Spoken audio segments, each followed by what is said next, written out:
Cuando piensan en Francia, ¿qué imágenes les vienen a la cabeza?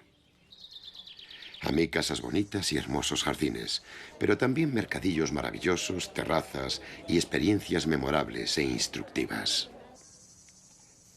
Vine al sur con 19 años y viví en Aix-en-Provence 6 meses.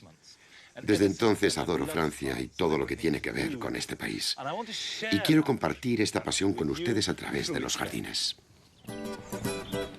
Vamos a descubrir qué cuentan los jardines franceses sobre la historia del país, su amor por la comida, la tierra y el arte. Y por qué los franceses valoran tanto el orden y el equilibrio. Viajaremos por los caminos de la campiña francesa. Es un camino de cabras. Conoceremos a los jardineros. Hola, me llamo Monty. José. Probaremos lo mejor de sus cosechas. A veces este trabajo es una gozada. Pondremos en marcha enormes fuentes. Oigo el agua. E intentaremos descubrir por qué los franceses y sus jardines son tan especiales.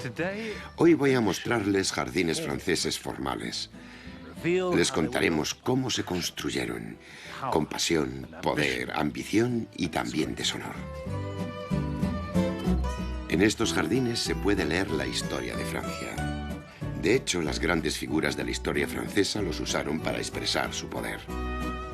Estaban dispuestos a cambiar paisajes, trasladar pueblos e incluso desviar ríos. Y veremos cómo este estilo formal y la rebelión que surgió contra él aún resuenan en la cultura y los jardines de la Francia moderna. Los jardines franceses de Monty Don, jardines de poder y pasión.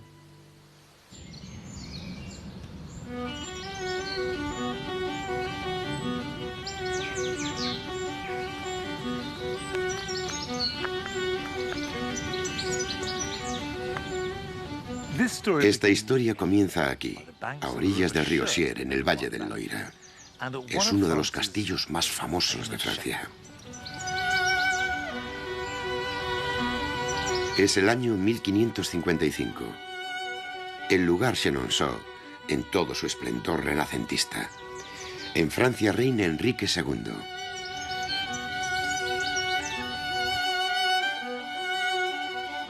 Estos jardines están entre los primeros y más importantes de Francia. Dos de ellos, en concreto, se construyeron de forma consecutiva. El primero, de los más grandes, de forma rectangular, fue obra de la amante del rey, Diana de Poitiers. Diana era mayor que él, unos 20 años, pero el rey la adoraba y le regaló este castillo. Una vez instalada aquí, Diana se construyó un jardín que resultó ser una obra de arte. Debido a su gran tamaño, se necesitaron 2 años para terminarlo. Lo situó tan cerca del río que tuvo que levantar esos vastos muros para protegerlo del agua. Cuando estuvo terminado, la gente no solo admiró el jardín, también a ella. Era la prueba de su poder sobre la tierra.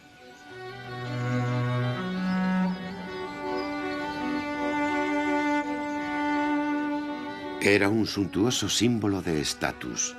Y el rey tuvo que idear un nuevo impuesto para pagar su construcción. Se diseñó para que fuera tanto decorativo como productivo. Se entregaron 300 manzanos. La fruta era un elemento clave. Junto a los muros plantaron multitud de árboles frutales. También había muchas flores. Había iris, lirios, rosas. Debió ser un lugar productivo porque había fruta, pero también un retiro maravilloso de fragantes perfumes. Con flores todo el año. Era una especie de pequeño paraíso cerrado y protegido para ser disfrutado en todas las estaciones y con cualquier climatología. Esta gran terraza que rodea todo el complejo nos dice mucho sobre cómo usaban y veían el jardín. Porque la terraza no era para facilitar el acceso. Estaba pensada para que Diana y sus amigas y damas de compañía pasearan.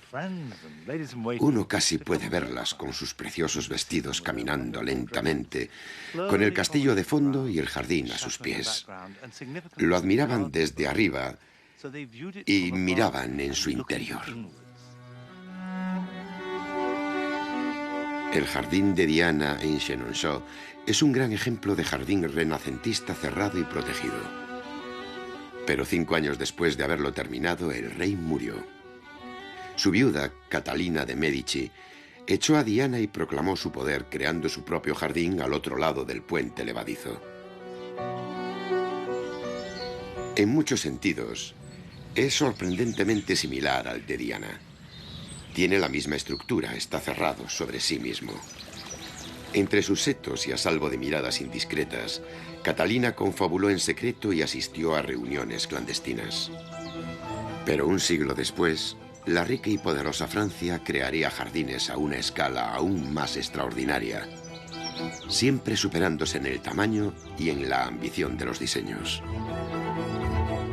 Se remodelaban paisajes, se excavaban enormes canales y se desviaban ríos para construir complicadas fuentes y cascadas.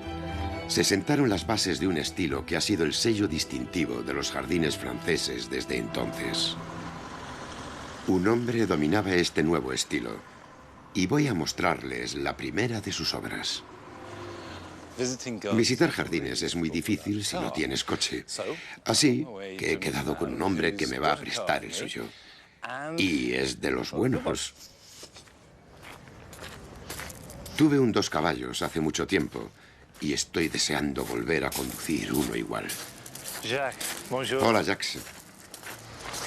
Hola, ¿qué tal? Muy bien, todo bien. Es una belleza. Sí que lo es. ¿Va bien? Muy bien, de maravilla. El motor va como un tiro. Mucha velocidad no coge, pero aparte de eso...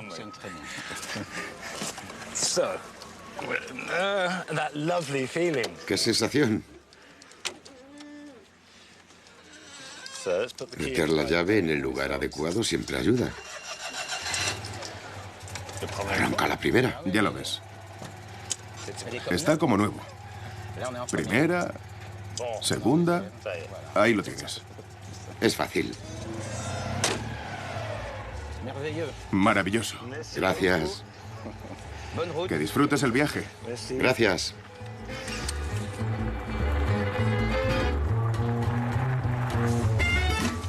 Uf, por los pelos.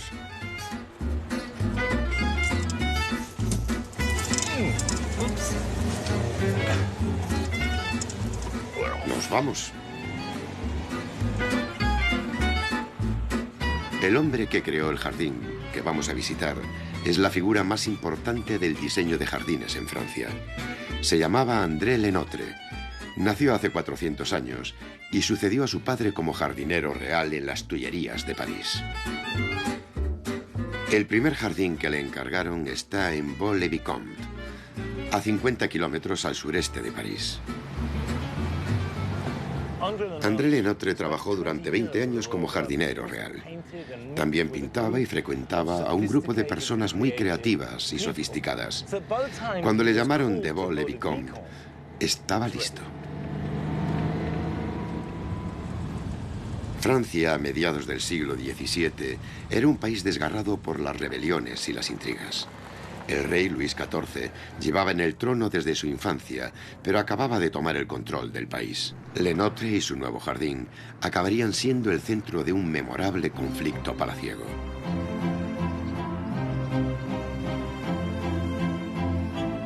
Este es el palacio de Vaux-le-Vicomte. Y este es el jardín que provocó la ira de un monarca. A primera vista, todo está ordenado y es absolutamente simétrico, pero solo a primera vista. Si uno se fija, se da cuenta de que hay diferencias entre ambos lados. Pero el conjunto es armonioso y equilibrado, el ideal que buscaba Le Nôtre y que alcanzó casi milagrosamente aquí. Vaux-le-Vicomte pertenecía a Nicolas Fouquet, un hombre que escaló puestos rápidamente hasta convertirse en ministro de Economía, amasando una gran fortuna en el proceso. Fouquet quería mostrar al mundo lo que había conseguido. Le pidió a Le Nôtre que creara el jardín más impresionante y radical que se hubiese visto nunca. El resultado fue un jardín con una única gran avenida que recorre el terreno sin interrupciones desde la entrada del castillo hasta perderse en el horizonte. La gran idea de Le Nôtre era crear un paisaje a una escala nunca imaginada hasta entonces. Y eso provocó la impresión de que el jardín no tenía fin. Le Nôtre rompió los esquemas con el tamaño y la facilidad con que el jardín se abría al visitante. Gracias a los cambios en altura estudiados a conciencia, el palacio, los estanques, las cascadas y el canal que divide el terreno se van revelando gradualmente conforme uno avanza. Además, contó con la ilimitada fortuna de Fouquet y un ejército de 18.000 hombres para modelar el paisaje. Pero además tenía otra arma, y era su conocimiento militar. A mediados del siglo XVII, los cañones estaban muy desarrollados, y en respuesta a esa nueva tecnología, los franceses mejoraron su capacidad para crear terraplenes con sofisticadas técnicas de movimiento de tierra. Le Nôtre aprovechó ese conocimiento y lo aplicó a los jardines. Para crear el jardín de Fouquet, Le Nôtre y su ejército arrasaron 77 hectáreas de terreno agrícola, una aldea y 2 caseríos, y desviaron el curso de un río. Además, bajo tierra construyeron media docena de reservorios de agua, ingeniosamente diseñados para alimentar una fuente que funciona gracias a la gravedad. Abriré la trampilla y podremos bajar. ¿De verdad? El jardinero jefe, Patrick Bourchot, me enseña cómo funciona. ¿Te ayudo?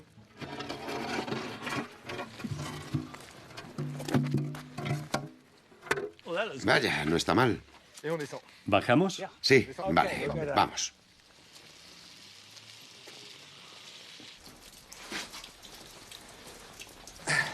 Baja, pero cuidado con la espalda. Vale, allá voy. Cuidado con el último escalón. Esta es una de las bombas para el agua de Vaux-le-Vicomte. ¿Es la misma? ¿Es la original? ¿Funciona de la misma manera? El sistema es el mismo que se montó en el siglo XVII, pero se reconstruyó en el XIX. ¿Cuánta agua? En total son 1.500 metros cúbicos. No está mal. ¿No? Bueno, venga. Espera.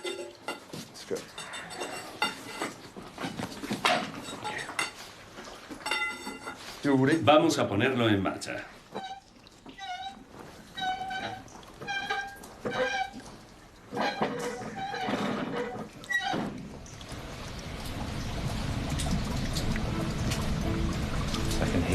Se oye el agua.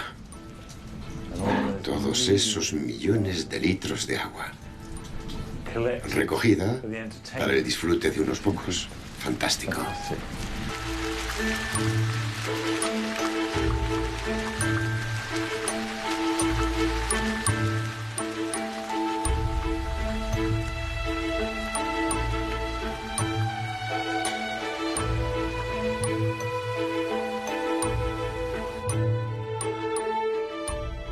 La intimidad que ofrece el jardín del Renacimiento salta por los aires y es reemplazada por vastos espacios. En lugar de ese paraíso secreto, este jardín habla de grandeza y ambición. Y está presidido por un gigantesco y taciturno Hércules. Vaux-le-Vicomte no era solo una serie de espacios exteriores donde uno podía relajarse, divertirse o incluso conspirar. El tamaño de este jardín lo convirtió en un acto político en sí mismo. Sí, es un jardín muy masculino, pero sobre todo es una declaración de poder y riqueza. Y eso supuso el fin de su dueño. El 17 de agosto de 1661, Nicolas Fouquet dio una fiesta en su jardín para celebrar el final de las obras. Invitó a 6.000 personas, incluyendo al rey Luis, que por entonces tenía 23 años. Los invitados quedaron maravillados. Hubo fuegos artificiales espectaculares, fuentes, e incluso disfrutaron de un ballet y una obra de teatro. Fue un gran éxito, excepto por una cosa. Desató la ira del rey contra Fouquet. Y todo por la arrogancia de mostrar al mundo que era más rico y posiblemente más poderoso que el propio monarca. Solo unas semanas después, ordenó el arresto de su ministro y lo envió a prisión, donde pasó el resto de sus días.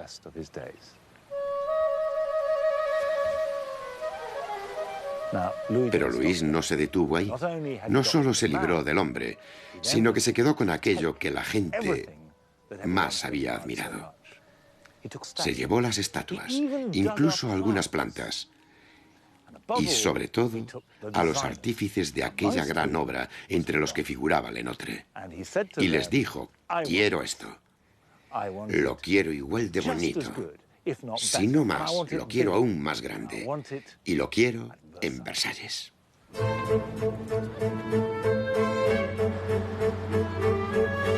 En aquella época, Versalles era solo un modesto pabellón de caza, pero en un año Lenotre y sus colegas de Vaux-le-Vicomte lo convirtieron en un palacio al que dotaron de unos jardines dignos de un rey.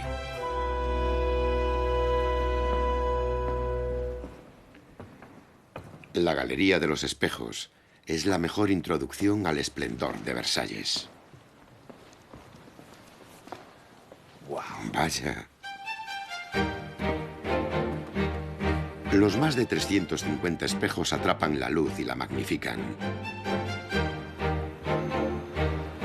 Cuando las obras estuvieron terminadas en 1680, el palacio tenía 700 habitaciones y sus ventanas daban a un terreno enorme. Las 800 hectáreas del jardín se extendían hasta el horizonte.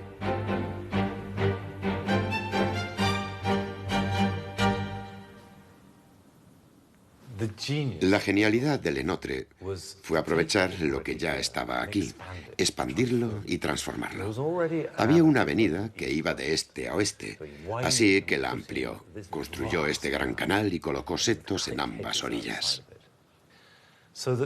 Como ven, tenemos el agua lisa y los setos a ambos lados. La perfecta expresión del dominio sobre la naturaleza. Y eso no se consideraba una restricción, sino un ensalzamiento del orden, la armonía y la paz. Y para tener todo eso, había que ser poderoso y había que parecerlo. El jardín debía proclamar que Luis XIV, el Rey Sol, era el hombre más poderoso del mundo.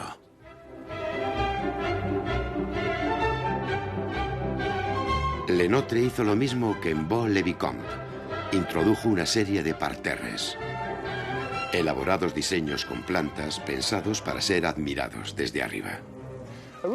Los parterres obtenían su color del vidrio esmerilado, las macetas rotas y la gravilla coloreada.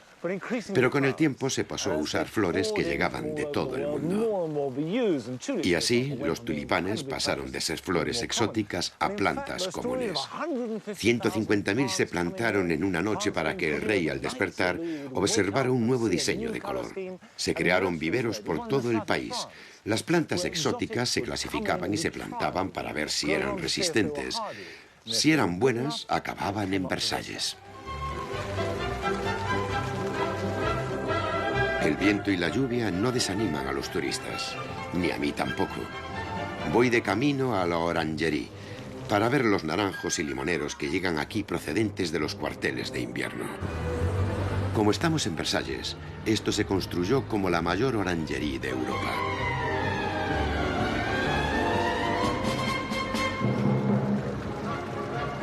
Aquí hay más de 1.100 árboles. Todos llegan en primavera y se meten aquí en otoño para protegerlos de las heladas. Este tipo de tiesto se conoce en Inglaterra como maceta Versalles y es casi perfecta para trasladar los naranjos. Antes eran de barro, pero se rompían con facilidad.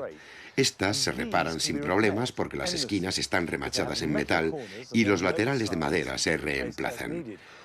Aunque me han dicho que hay escritos del siglo XVIII donde se dice que algunos se caían y todo se desparramaba. El secreto son estos remaches en metal.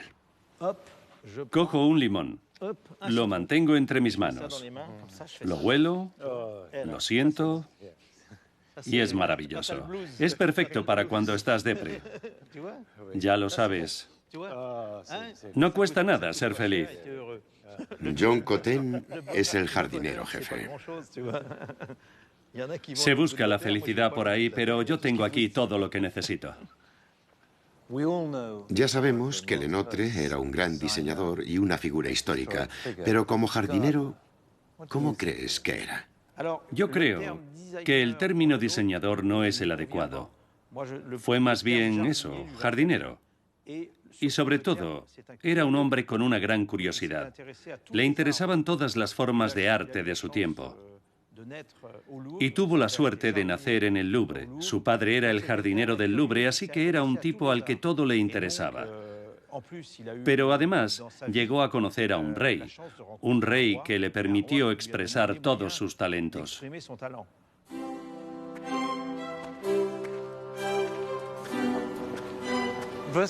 En Versalles aplicó todo lo que había aprendido y lo llevó un paso más allá. Aquí hay más de todo que en ningún otro lugar y sigue siendo el ejemplo perfecto de jardín enorme. Y lo que vemos no es muy diferente a lo que había en el siglo XVII, pero con la corte tenían que dejarse ver y Luis estaba muy pendiente de ello. Le Nôtre utilizó varios elementos para crear esta sensación de equilibrio y originalidad. El agua era quizá el más importante y la usó en grandes estanques de luz y en una serie de extraordinarias fuentes.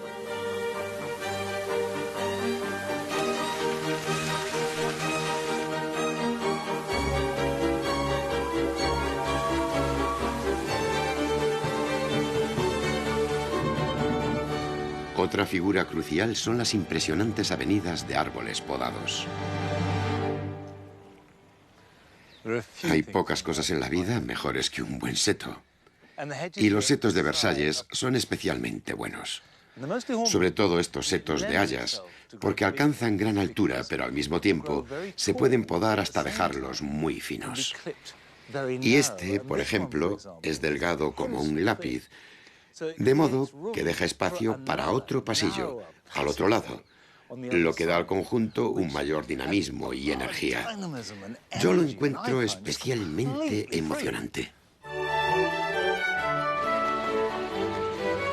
A cada lado de la avenida central, Le Nôtre plantó una serie de bosquets o arboledas rodeados por los setos de hayas. Voy a llevarte por la ruta de los jardineros para que acabes directamente en el bosquet. Muchas gracias. Dentro de estos bosquets hay un entretenimiento, un espectáculo, pensado para que los invitados los descubran según van paseando por los jardines.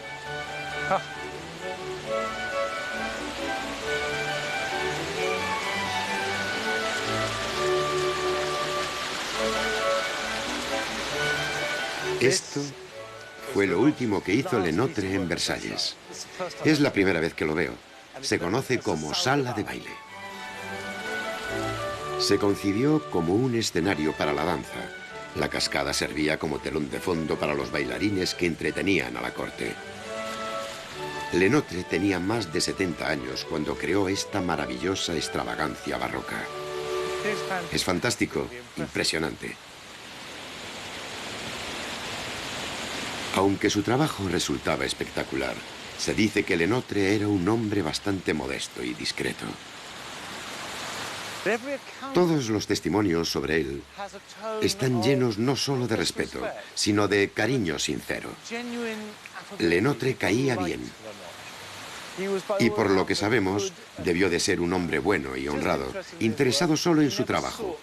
Jamás buscó fortuna o fama. Y según parece, fue amigo del rey hasta su muerte. Murió en el año 1700 y apenas dejó planos. Pero su estilo en el diseño de jardines se hizo popular por toda Europa, gracias a un libro que he venido a ver a la biblioteca de Versalles. Este libro es muy importante porque hizo famoso a Lenotre. Se titula La teoría y la práctica de la jardinería. Y en él hay planos y descripciones de cómo hacer parterres, bosquet, bowling green o campo de bolos, palabra que procede del inglés bowling green, laberintos, pasillos, cascadas, todos los elementos de un jardín a la moda. Y lo más importante, incluye muchas obras de Lenotre. Gracias al libro, su trabajo se dio a conocer en Europa, donde este tipo de diseño, el jardín formal francés, tuvo una gran influencia. A partir de su publicación, cualquiera podía ver esto y decir, ah, sí, me gusta, quiero algo así. Miren esto, seto o palissade, a la italiana, y luego palissade de Chantilly, teatro de Versalles. Hay dibujos, descripciones, es como un libro de texto sobre cómo diseñar jardines. El libro se tradujo al inglés y al alemán. Y pronto surgieron jardines al estilo francés por toda Europa, desde el Palacio de Blenheim a San Petersburgo.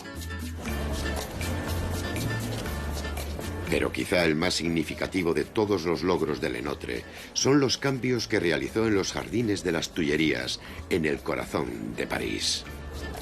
Es un jardín público desde hace siglos, un lugar donde los parisinos quedan, pasean y ven pasar el tiempo. Fue Lenotre quien diseñó este moderno jardín, con árboles cuidadosamente separados y amplias avenidas. Este lugar debe su existencia a la combinación de tecnología e ingenio, porque el grafómetro, esto que sostengo, se inventó unos 10 años antes del nacimiento de Lenotre. Así que, cuando comenzó a usarlo con 20 y tantos años, ya era una herramienta conocida. Es un instrumento muy sencillo, pero le permitió realizar diseños mucho más grandiosos de los que había antes. Y funciona así. Tiene una regla fija para hacer una medición. Y miras a través de este agujero. Hay un alambre colocado en medio. Y puedo fijarlo así. Estaría sobre un poste. Se mantiene esa posición fija, lo rodeas y ajustas esto. Con esa línea de referencia, miras por ahí, tomas la medida y ya tienes el ángulo entre los dos puntos. Y esto se puede trasladar a los planos, así que cuando se lo das a un obrero, hará lo que le has pedido a la perfección, aunque esté a 1,5 kilómetros y sea un canal largo o una avenida. Esto, con su visión, lo cambió todo. Con su grafómetro en mano y un ejército de trabajadores, Lenotre fue capaz de crear un acceso central que iba hacia el oeste, a través del jardín y más allá de sus límites, hasta lo que entonces era el campo. Esta nueva y magnífica vista recibió el nombre de Avenida de las Tullerías. Ahora, por supuesto, se llama Los Campos Elíseos y sigue siendo la columna vertebral de París.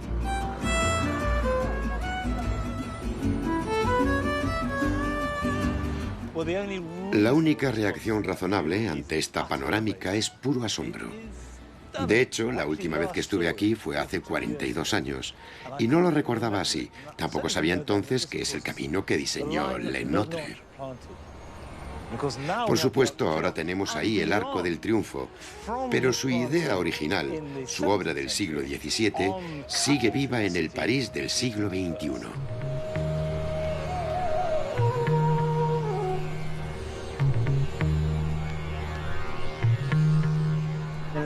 En los 80, el presidente Mitterrand ordenó la construcción del Gran Arco de la Defensa.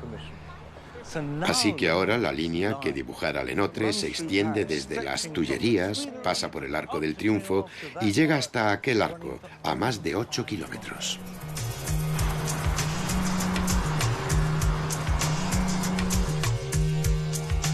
El arco es la pieza central del distrito financiero de Francia, conocido como la Defensa.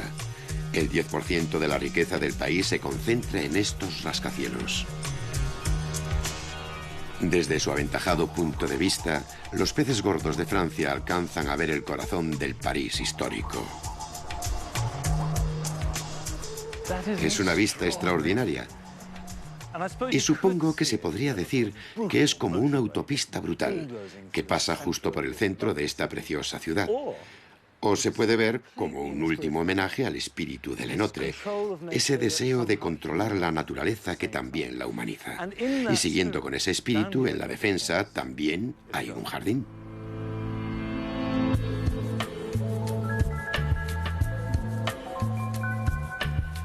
La construcción de la defensa se inició en los años 50 como un símbolo desafiante de la recuperación francesa tras la guerra. Pero cuando pensaron en el jardín, solo había una opción para expresar el poder y la riqueza que todos esperaban crear en París. El diseño de los jardines se sacó a concurso público y lo ganó el estadounidense Dan Kiley. Este hombre vino a Europa durante la Segunda Guerra Mundial como soldado, con el ejército americano. Por entonces visitó los grandes jardines y sintió gran admiración por Vaux-le-Vicomte y Versalles. Tuvo que ser un estadounidense el que resucitara el espíritu de Le Nôtre.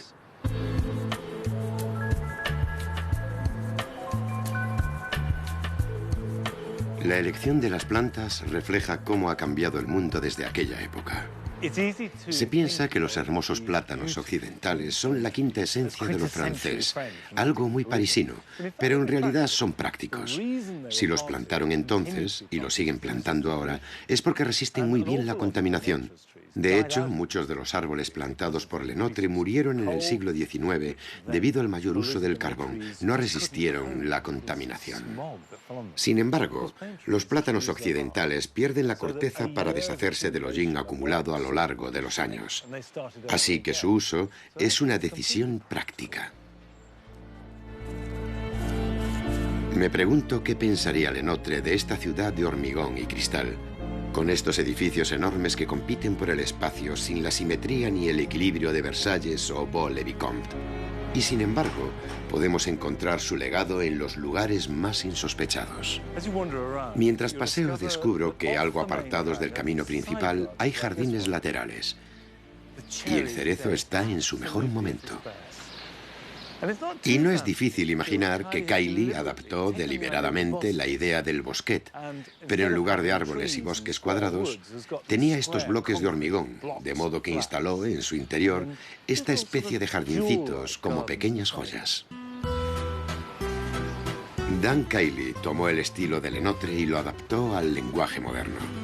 Pero allá donde uno mire en París, puede ver el vocabulario visual de los grandes jardines de Le Nôtre todavía asociados al poder, la riqueza y el Estado. Frente a los inválidos, el Museo Francés del Ejército y la tumba de Napoleón, filas de topiarias se yerguen como soldados esperando entrar en batalla. En las plazas públicas, como la Plaza de los Vosgos, los plátanos occidentales están plantados siguiendo estrictas líneas geométricas. Hay orden, armonía y simetría por todas partes, y no solo en los jardines.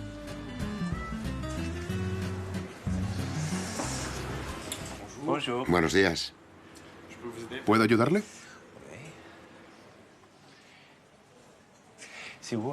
Lo que tenemos aquí es la extraordinaria elegancia de la formalidad francesa. Es algo que los británicos no podemos imitar, y cuando lo intentamos, solo nos salen burdas copias. Pero la simetría y orden, combinados con la clase, están por todas partes. Y esto es un buen ejemplo. Algo frívolo, quizá, pero en el mejor sentido. ¿Qué cojo? Es difícil elegir. Desde luego, la tarta de limón. ¿Eso es todo? Por ahora sí. ¿Para tomar aquí o para llevar? Para tomar. Muy bien. Gracias.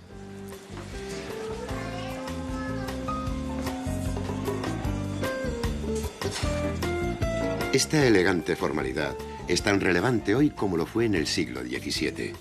Pero además hay otro estilo de jardín que nació tras una de las mayores crisis de la historia francesa.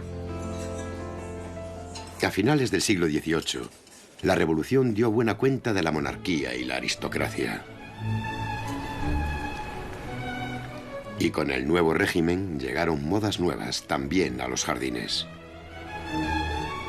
El estilo formal de Le Nôtre se vio asociado con la tiranía de la odiada aristocracia y fue reemplazado por una nueva informalidad liberada.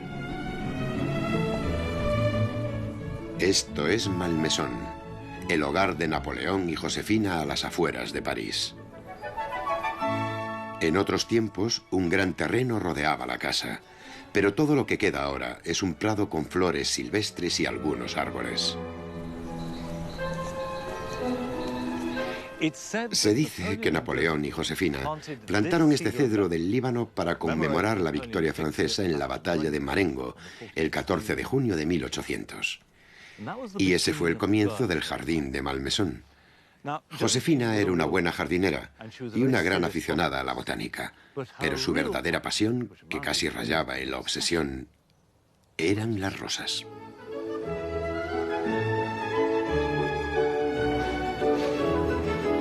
Y la pasión de Josefina por las rosas tuvo tanta influencia a su modo como los parterres de Lenotre. Josefina ordenó que se reunieran todas las variedades de rosas que había en el mundo.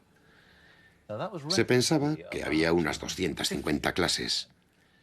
Además, Napoleón, según parece, dio instrucciones para que trajeran plantas de los lugares donde se batallaba. Y las fuerzas del imperio se confabularon para cumplir con esta misión botánica. No sabemos si tuvo éxito, porque cuando Josefina murió en 1814, no quedó ningún inventario de las rosas. Pero lo que sí tenemos es un fantástico registro pictórico de algunas de las rosas. Josefina ordenó a Pierre-Joseph Reduté que las inmortalizara mediante unos grabados que figuran entre las imágenes botánicas más hermosas jamás pintadas.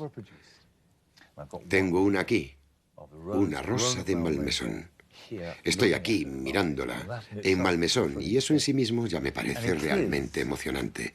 Aquí pone que es una rosa índica, rosa de Bengala, Sonfei, que significa 100 hojas o centifolia.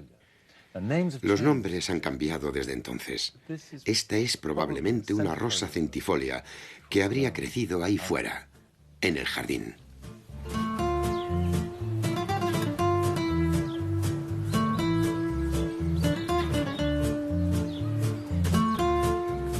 Quedan algunas rosas en Malmaison, pero aquí, en la Rosaleda del Valle del Marne, a unos 30 kilómetros, hay una magnífica colección reunida por un entusiasta de las rosas de finales del siglo XIX. Jules Graverot se propuso crear una colección que superara incluso a la de Josefina, incluyendo las rosas ilustradas por Reduté.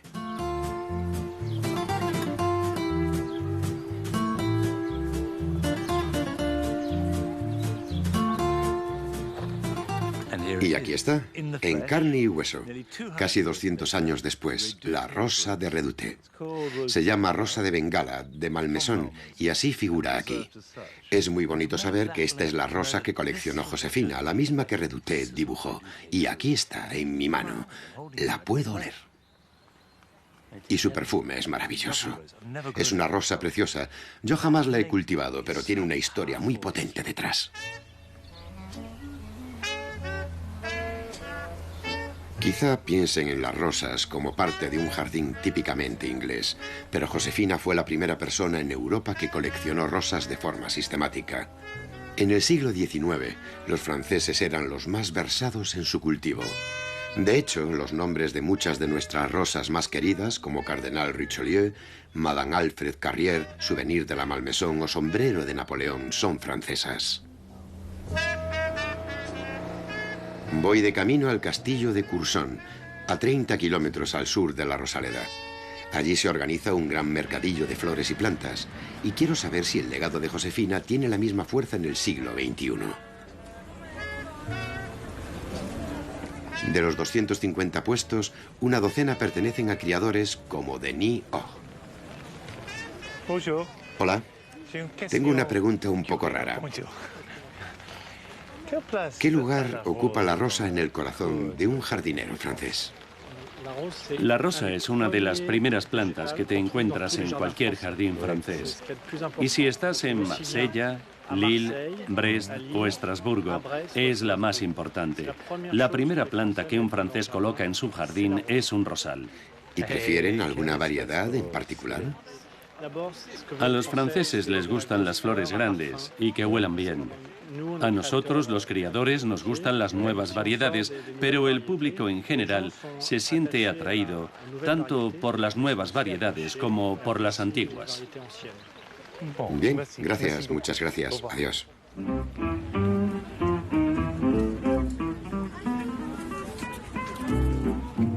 A pesar de la lluvia, me lo estoy pasando genial. Es todo informal y sencillo. Me recuerda a Malmaison. Está muy bien. Tienen ruibarbo. Lo vende directamente el productor. Está sobre una hoja en el suelo, pero es normal. Es un mercadillo de plantas, donde se venden rizomas. Y el ruibarbo es un rizoma, pariente del Rheum palmatum, que crece junto a los estanques y es meramente decorativo. Lo que más me gusta es la sencillez del puesto. Es como si lo acabasen de colocar aquí, como si acabaran de descargar la furgoneta y lo hubiesen dejado todo tal cual. Eso es lo que le da ese aire de autenticidad y encanto típico de este mercadillo. Hay algo encantador con respecto a todo esto.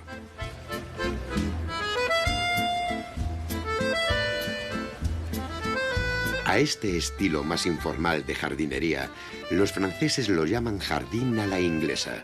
Y desde luego la mayoría de estas plantas que vemos aquí en Curzon aparecen en cualquier jardín de la campiña inglesa. Pero me pregunto si esto es así también en París. Este es el quai de la Messisserie, donde los parisinos compran sus plantas y semillas desde hace siglos. He venido aquí para conocer a Didier Bouffe y que me explique qué plantas son las más populares hoy entre los parisinos. Buenos días. Buenos días, caballero. ¿Hablas inglés? Un poco. Un poco. Tengo entendido que tu familia trabaja aquí desde hace 3 generaciones. Sí. Estamos aquí desde que mi abuelo puso la tienda. Llegamos en 1929 del Macizo Central. Y desde entonces vendemos plantas y semillas a la gente de París. ¿Les gustan las flores a los parisinos? ¿Hoy en día compran muchas? Sí compran. Pero en París los franceses prefieren comprar plantas como estas. Plantas con flores. Hay como 2 tipos de clientes que compran en nuestra tienda. Primero están los que compran verduras, se llevan tomates, pepinos, lechugas, este tipo de cosas, plantas de estación.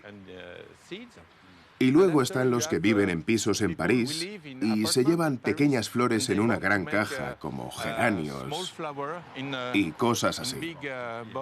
Es lo que compran. Hay mucho colorido, están todas en flor. No compran plantas pensando en que crezcan en el futuro. Compran plantas que tienen buen aspecto ahora.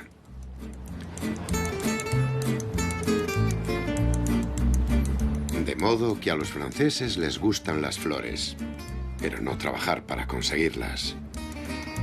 En París hay poco espacio. Su densidad de población es el doble que la de Londres, así que los jardines son un bien escaso.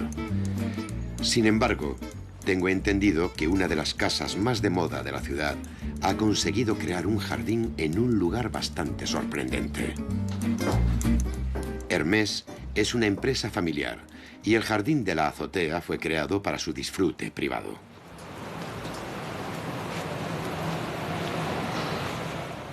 ¿Un jardín en la azotea?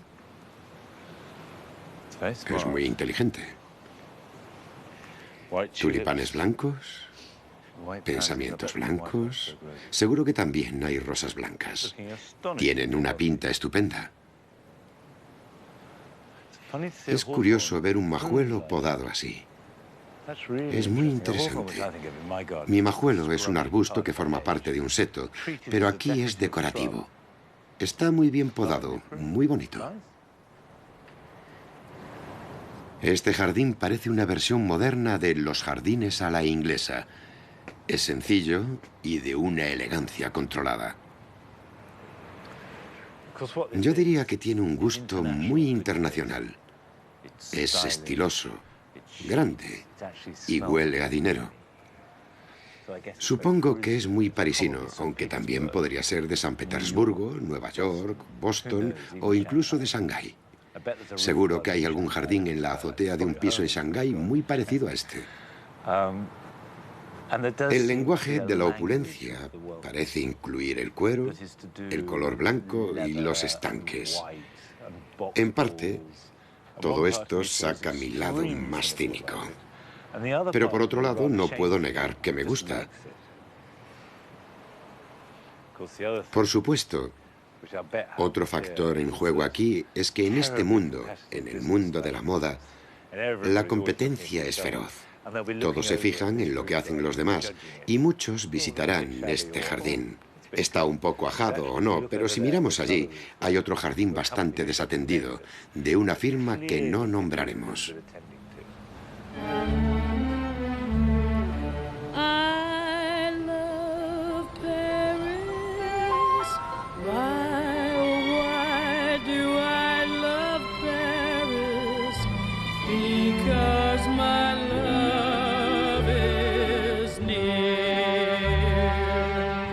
Con tiempo, dinero y suficientes trabajadores, creo que sería posible encontrar un ejemplo moderno de la clase de formalidad suntuosa que asociamos con los jardines de Le Nôtre. De hecho, hay un jardín aquí en Normandía, creado hace 20 años, que Fouquet y el mismísimo Rey Sol habrían envidiado, aunque solo fuera por su tamaño, su ambición y, sinceramente, por su audacia.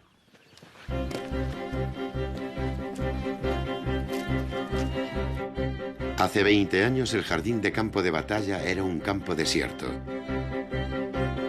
Muchos millones de euros después, se ha convertido en un jardín del que Le Nôtre se habría enorgullecido. Parterres, un eje central, fuentes... Todos los elementos de los jardines formales del siglo XVII están aquí por obra y gracia de Jacques Garcia. García se enamoró de este lugar siendo niño. Pasaba por aquí en bicicleta de camino al colegio y décadas después, tras ganar una fortuna como diseñador de interiores, tuvo la oportunidad de comprar la finca. El esfuerzo en tiempo y dinero para crear un jardín como este, con todo el equipamiento moderno, hace que los jardines de hace 300 años nos parezcan aún más impresionantes. ¿Y los cambios de nivel? ¿Sí? ¿Son artificiales? Sí, los hicimos nosotros. El terreno era ondulante, pero todos estos niveles son artificiales. Para crear estos espacios tuvimos que mover 4 millones de metros cúbicos de tierra, el equivalente a un muro de 1 metro por 4, que recorriera Gran Bretaña de norte a sur. Increíble. Y eso solo para crear estos espacios que ves aquí.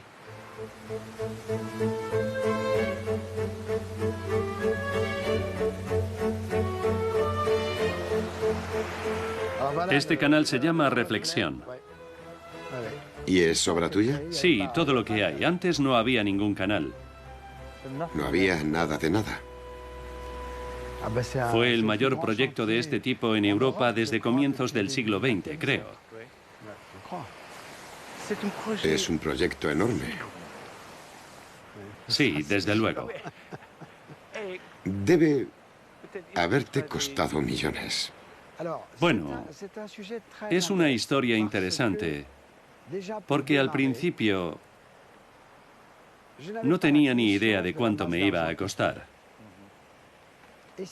Y si lo hubiera sabido, creo que si lo hubiera imaginado, no lo habría hecho nunca. Nunca. Me ha dado tantos dolores de cabeza que ni te lo imaginas. Y además, cuando comienzas algo así, tienes a todo el mundo en contra. Ahora todos me dicen, buen trabajo, es muy bonito. Pero si hubieras venido en 1994, habrías vuelto pensando, este tío está pirado, deberían encerrarlo. Pero ha merecido la pena. Y Jacques insiste mucho en que este jardín es mucho más que una copia del trabajo de Le Nôtre. Nada de lo que tienes ante ti es una reproducción. En el siglo XVII no se veían tejos como estos, pero se les podría haber ocurrido hacer algo parecido, porque esto está pensado teniendo aquel estilo en mente. Lo importante es captar el alma, el espíritu, y no copiar cosas del pasado que después de todo son efímeras.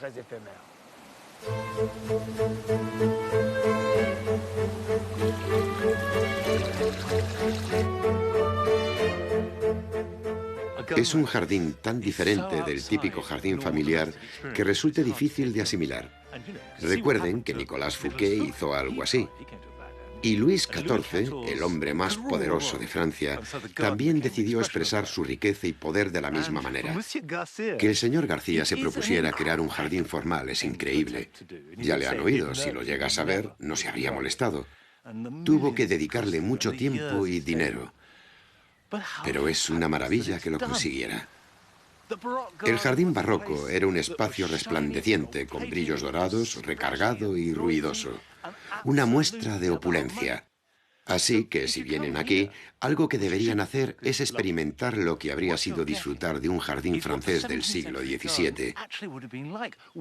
Cuando entras, es como si estuvieras en Versalles o Vaux-le-Vicomte.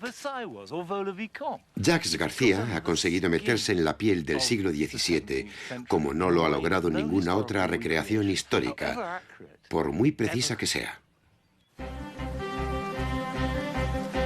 Quizá la obra de García confirma que al final la gran contribución francesa al paisajismo está en la formalidad y el tamaño, conceptos puestos de moda por Lenotre.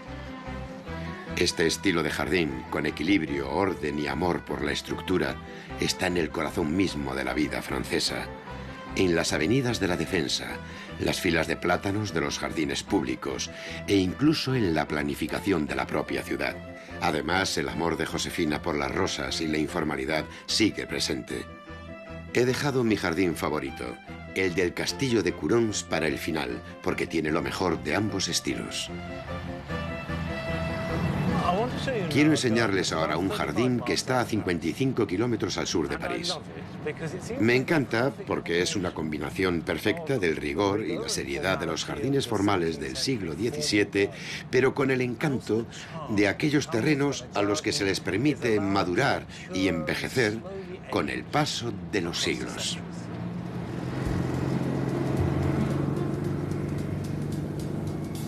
Versalles y Vaux-le-Vicomte están conservados tal y como se crearon en el siglo XVII, pero Courons muestra lo que ocurre cuando se deja que el estilo formal cambie y evolucione. Se creó durante el Renacimiento, luego el jardín fue remodelado siguiendo el estilo de Lenotre, pero cayó en desuso. Cuando la familia Ganet compró el castillo abandonado en 1870, restauró los jardines y desde entonces han seguido adaptándolos. Desde su comienzo, el diseño de Courons ha estado muy influido por la abundancia de un elemento clave en los jardines formales franceses: el agua. En el siglo XVII, lo más impresionante que se podía tener en un jardín era agua, y los franceses estaban dispuestos a hacer lo que fuera, tanto a nivel económico como tecnológico, para disfrutarla, controlarla, darle forma, desviarla e impresionar al público.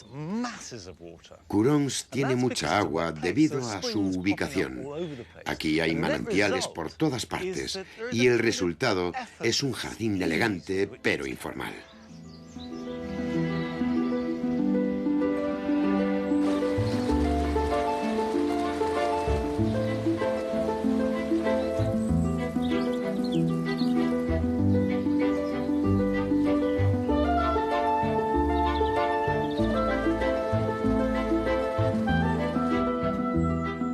Quizá el último cambio, muy profundo aunque involuntario, llegó con la Segunda Guerra Mundial. El castillo cayó en manos primero de los alemanes y luego de los aliados, y varias zonas quedaron sepultadas bajo capas de hormigón. He quedado a tomar el té con Philippine de Ganet, que ha vivido aquí más de 60 años. El mariscal de campo Montgomery estuvo aquí. Era un hombre muy estricto, solo se mostraba agradable y encantador con los niños, con mis hijas que tenían 7, 8 y 10 años. Decían que era agradable, aunque no especialmente divertido. ¿Cómo quedó el jardín después de la guerra? Hecho un desastre. Porque, como sabes, si no cuidas un jardín en 4 años...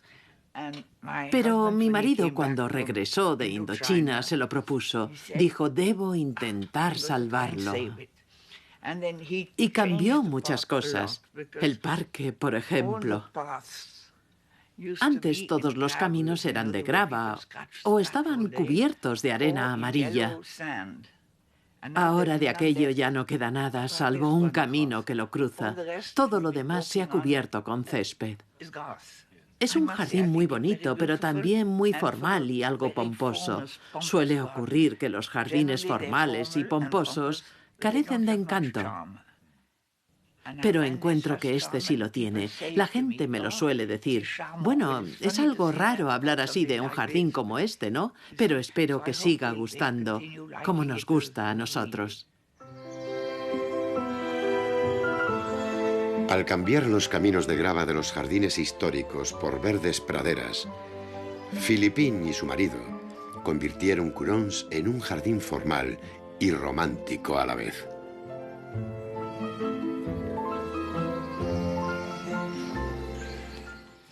Es interesante cómo en esta época del año, sobre todo en primavera, las hojas nuevas todavía no dan sombra, pero cambian la textura del verde. Así que tenemos todos estos verdes diferentes, desde el más pálido al verde más rico y oscuro, pero no sombra. Y es maravilloso, y como sabes que es algo temporal, lo percibes como un precioso regalo. Todo resplandece.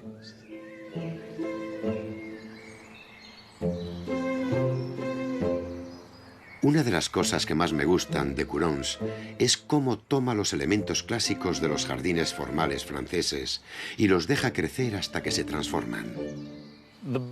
El bosquet de Versalles es un bosque pequeño y cercado, con un árbol que sobresale entre los altos setos. Pero aquí los bosques han explotado, están maduros, tienen cientos de años y los setos son como los de cualquier jardín normal. La relación ha cambiado completamente entre el interior y el exterior e incluso resulta más bonito.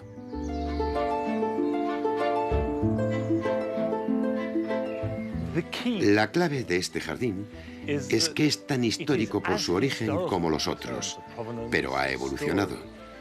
Ha cambiado con el uso que le da la gente y también porque han permitido que las plantas crezcan.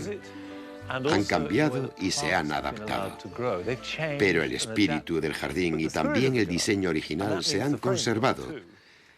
Y es ese equilibrio que se ha alimentado y mantenido entre el pasado y el presente lo que lo hace tan especial. En el próximo episodio me ensuciaré las manos y exploraremos un modo de vida diferente. Lo cortas y sale, y rellenas el agujero. Espárrago blanco. Sí. Descubriremos la pasión de los franceses por la comida y sus fantásticos huertos. Desde las tradiciones monásticas y los grandes huertos históricos, a los huertos de restaurantes con una estrella Michelin.